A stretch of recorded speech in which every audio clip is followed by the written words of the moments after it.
Shavua Tov, the Torah starts with the story of the creation of the world. That's a remarkable thing. I believe there are two important lessons to be learned from the fact that this is included. There are more, but let's focus on two. And the first one is faith. Faith in the Torah as being a divine document. The fact that the Torah makes claims and tells us things that no human being could possibly know. And indeed, as science progresses, we are uncovering deeper and deeper layers of meaning in the story of creation, which are quite inspiring and quite remarkable. But let's just imagine for a moment, for argument's sake, that the Torah wasn't divine, that it was written by somebody who was very creative and wanted to start a religion and write a foundational document to be the basis of that religion.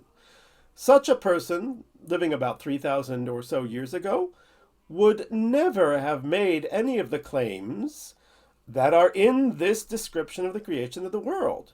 As a matter of fact, at that time, most people believed that the world had existed and didn't have a beginning. So to claim that the world had a beginning was already a remarkable thing. And some of the details in that story are quite remarkable, quite unusual. How would somebody know them? And more importantly, why would they bother? If they want to start a religion, just say, God spoke to me and said, do this, do that, the other thing, and this is the way we have to live. Who's in?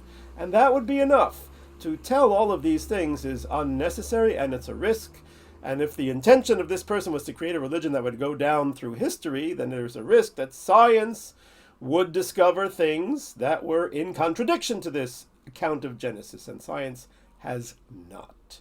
How so has science not? Well, let's take, for example, the two main scientific arguments about the creation of the world and the human race, the Big Bang Theory and evolution. Both of these fit in quite nicely with the story of creation as it is written in Genesis. Only if you take a very literal interpretation of 6 days and so forth and so on, do you have a problem.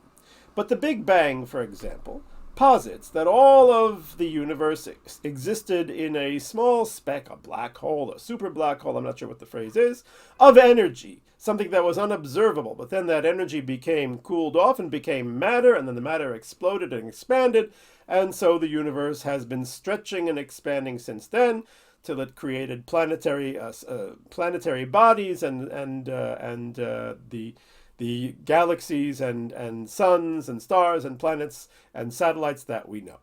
Okay, so that description was basically something that came up in the last 100 years, the Big Bang Theory, which has now been observed by astronomical observations, indicating that indeed it is correct. And only in the last 100 years. But until that time, the prevailing opinion had been that the world had always existed, didn't have a beginning, and therefore there was no creation to begin with, in contrast to what we were claiming. Then the Big Bang came. However, if you look in the book of Genesis, if you look in the very beginning, you will see that not only is there a story of creation, but there is an element of that story which seems to be the Big Bang. Two words in particular, as they are explained by a great scholar, the Ramban, Rabbi Moshe ben Nachman, who lived in Spain approximately 750 years ago. What does the Ramban say? He says, the world was, in the second verse, the earth was tohu vavohu, which means nothingness and chaotic. Some rough translation approaching that. Says the Ramban, there are two phases here. Tohu. What is tohu? Tohu means, it comes from the same root as toheh, wondering. That if a person would be able to see this speck, and he says it was a speck, just like the Big Bang, they wouldn't see anything there. They'd be wondering what's here because they wouldn't see anything. But in the next moment, it becomes bohu, which means it is in that. Something is there. In other words, now matter exists. And from there, says the Ramban, it then expanded and moved outward, and thus the world came into being. Sounds very much like the Big Bang Theory, except it's written by a rabbi basing himself on Kabbalistic works. He was writing it 750 years ago. Those Kabbalistic works probably go a millennium even before that. Very remarkable. If somebody was writing that 3,000 years ago, wow, they must have really been lucky. Or, more plausibly, it was God describing how he created the world and having Moses write it down in the Torah. How about evolution? Well, here's another very strange phrase in the Parsha. When God is contemplating creating human beings, he says, Na'aseh Adam, let us make man. Let us make man? Isn't God one and only? Who's he talking to? So the rabbis have their interpretation, which we'll come to in a few moments. But the Ramban again says very simply, God is speaking to the earth. He's speaking to the forces of nature. We are going to create man. How so? Because there are two forms of creation. One is bria, which means ex nihilo, making something from nothing. The other one is yitzirah, which is causing that which exists to take on new forms and new shapes.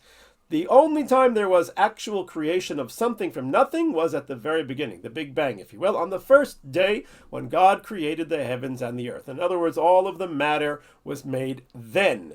Everything afterwards was taking the matter, organizing the matter, forming, shaping the matter into the material world that we know, the plant life, and then the animal life that we are aware of and that we are connected to. Okay, so the Ramban simply is saying, let the forces of nature, of the earth, bring forth man. Remarkable. Sounds like, well, it may not be evolution, but it certainly is no contradiction to evolution. It is a guided evolution, which is a very mainstream approach to understanding how to reconcile the Torah with the evolutionary theory and all of the evidence that seems to indicate that such is the case. The Malbim, who lived in the 19th century, he explains that if you look through creation, you'll see that the more complicated and larger the thing that needed to be created was, the longer the time of preparation required to have it be. And that each later phase had the earlier phase within it. Malbim seems to be saying also evolution. Now, he, I believe, was somewhat contemporaneous with Darwin. I'm not sure. I don't know the exact dates. But it's in the same century. Nonetheless, he's basing himself on rabbinical literature, on the Torah itself, which seems to be indicating that. So therefore you see that whoever wrote the Torah knew about what they spoke, because it was God describing through Moses exactly what he did in terms that we can at least begin to appreciate. Now that's one element, the proof that indeed that God created the world, and the Torah is a true document, because no human being would take the risk of writing such things. No human being would be able to write such things at that time, especially with such precision and such foreknowledge. But there's another important lesson that is in the story of Genesis. When God says, Na'aseh Adam, let's make man, who is he talking to? The rabbis say he's actually talking to the angels and to the earth. He's talking to everybody, everything that already existed. Why so? To teach us humility. That when a higher up person is going to make a decision that affects the lower people in the hierarchy, he should consult with them. It is derech eretz, it is modesty, it is polite.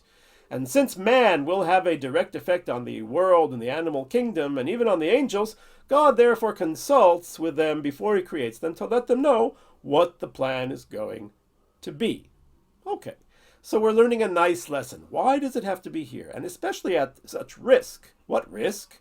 Well, the risk is that somebody's going to look at the Torah and say, God says, let us make men. Who's God talking to? Must be other gods. Must be polytheism. Must be there's a team up there. It's not just one God. And so even though there's that risk, the rabbis say, better to learn the lesson of modesty and humility. Wow. Now that risk is, well, if you ask me, it's kind of a strange risk, because the Torah in dozens and dozens of places says, there are no other gods. It's in the Ten Commandments. It's in Shema Yisrael. It's throughout the book of Deuteronomy and everywhere else, as a matter of fact. So we're afraid that somebody's going to ignore all those verses that say there are no other gods, and just based on this word, let us, instead of let me, they're going to say, aha, gotcha, you see, there are other gods. So that person is ingenuous. That person is simply looking for an excuse to be an idolater, a polytheist. Excuse me.